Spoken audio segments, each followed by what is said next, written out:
Кырымда Кенеда айрымлар Хизбут Тахрир иши боюнча кечкен инсанларның апис муддеттіні эки айға узаттылар. Адледжи Алексей Ладин анлатканы кебі муддетнің кечкенінден сон қабатланған инсанларның аписте булуну вақтым 1,5 елны тешкел етер. Ишлернің бу кебі турынды бу аписте булуның азами муддеттедір. Оның айтканы кебі топлашывда Русия махкемеджесі ве қабатлы иджи тарафының темселджесіне рет етув білдірілгені еді. Ама махкемеджі адет үзре бұны қабыл етмеді.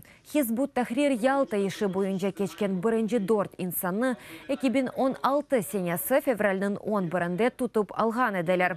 Олардан ән белі сойын инсан ақлары бойынша контакт группасының азасы Эмирусин Куку Русия юқары махкемесі Хизбут Тахрир тешкелетіні 2003 сенесі ясақлаған ве террористик олып адландырылған 15 тешкелетінің сарасына кірсеткен еді.